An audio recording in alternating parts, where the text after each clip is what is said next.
തൃശ്ശൂർ ജില്ലയിൽ കേരള കോൺഗ്രസ് ജോസഫ് വിഭാഗം ആവശ്യപ്പെടുന്ന എന്തൊക്കെയാണ്?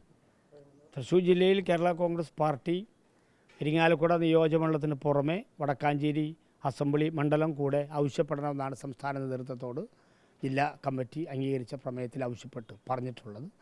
പാർട്ടി നേതൃത്വത്തിന് ശ്രദ്ധയിൽപ്പെട്ടിട്ടുണ്ട്. അവരത് ഗൗരവമായി കാണുമെന്നാണ് ജില്ലാ കമ്മിറ്റി പ്രതീക്ഷിക്കുന്നത്. വടക്കാഞ്ചേരി ക്ലെയിം ചെയ്യുന്നതിനുള്ള ബേസ് എന്താ? വടക്കാഞ്ചേരി കേരള കോൺഗ്രസ് പാർട്ടി 3 പ്രാവശ്യം മത്സരിച്ച സ്ഥലമാണ്. LDF-ലുള്ളപ്പോൾ പാർട്ടി ജോസഫ് സാർ നയിക്കുന്ന പ്രസ്ഥാനം LDF-ലുള്ളപ്പോൾ 3 പ്രാവശ്യം, കെ മോഹൻദാസ് 2 പ്രാവശ്യവും MP പോളി ജ്യേഷ്ഠൻ 1 പ്രാവശ്യവും വടക്കാഞ്ചേരിയിൽ മത്സരിച്ചിട്ടുണ്ട്. ഇപ്പോൾ നിലവിൽ വടക്കാഞ്ചേരിയിൽ കേരള കോൺഗ്രസ്സിന് വിജയസാധ്യതയുണ്ടെന്നാണ് പാർട്ടിയുടെ വിലയിരുത്തൽ. ഈ കോൺഗ്രസ് നേതൃത്വം അംഗീകരിക്കുന്ന പ്രതീക്ഷിക്കുന്നു. ഉഭയകക്ഷി ചർച്ചകളെടുക്കുന്ന തീരുമാനം മുന്നണി അംഗീകരിക്കും.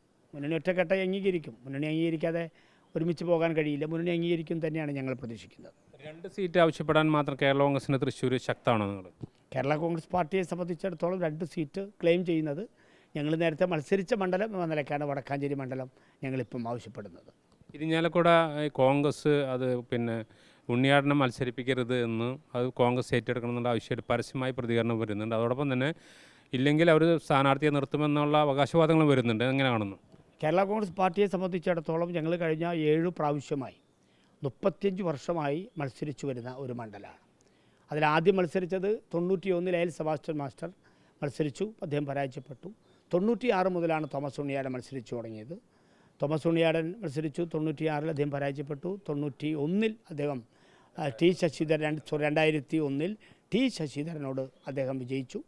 2006-ൽ അദ്ദേഹം വീണ്ടും CK ചന്ദ്രനോട് അദ്ദേഹം വിജയിച്ചു. 2011-ൽ അദ്ദേഹം അഡ്വക്കേറ്റ് KR വിജയോട് വീണ്ടും വിജയിച്ചു.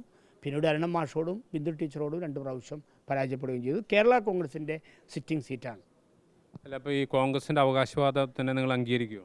കോൺഗ്രസ് UDF ഒറ്റക്കെട്ടായി പോകണമെന്നാണ് കേരള കോൺഗ്രസിൻ്റെ ജില്ലാ കമ്മിറ്റിയുടെ ആഗ്രഹം. കോൺഗ്രസും യൂത്ത് കോൺഗ്രസും കാണിക്കുന്ന പ്രതിഷേധം ഗൗരവത്തോടു തന്നെ കേരള കോൺഗ്രസിൻ്റെ സംസ്ഥാന നേതൃത്വം ശ്രദ്ധിക്കുന്നുണ്ട്. അവർ ശ്രദ്ധയിൽപ്പെട്ടിട്ടുണ്ട്. ആവശ്യമായ ചർച്ചകൾ ഇതുമായി ബന്ധപ്പെട്ട് നടന്നു വരുന്നുണ്ട്. കഴിഞ്ഞ 2 തവണത്തെ പരാജയത്തിന് കോൺഗ്രസിനെങ്കിലും ഉത്തരവാദിത്തമുണ്ടോ? അങ്ങനെ പറയാൻ പറ്റില്ല. നമ്മളെ സംബന്ധിച്ച് പരാജയപ്പെട്ട് നിർഭാഗ്യകരമാണ്. 2 പ്രാവശ്യം തുടർച്ചയായി പരാജയപ്പെട്ട് നിർഭാഗ്യകരമാണ്. പക്ഷെ അതിനു മുമ്പ് 3 പ്രാവശ്യം അദ്ദേഹം വിജയിച്ചിട്ടുണ്ട്. അതും കൂടെ പരിഗണിക്കപ്പെടേണ്ട ഒരു കാര്യം. 2 പ്രാവശ്യം തുടർച്ചയായി പരാജയപ്പെട്ടു അവസാനം. അത് നമ്മളെ സംബന്ധിച്ച് രാഷ്ട്രീയമായും ഐക്യത്തോടു കൂടി ഇരിങ്ങാലക്കുടയിൽ പോകണമെന്ന് തന്നെയാണ് കേരള കോൺഗ്രസ് ജില്ലാ കമ്മിറ്റി ആഗ്രഹിക്കുന്നതും കാണുന്നതും.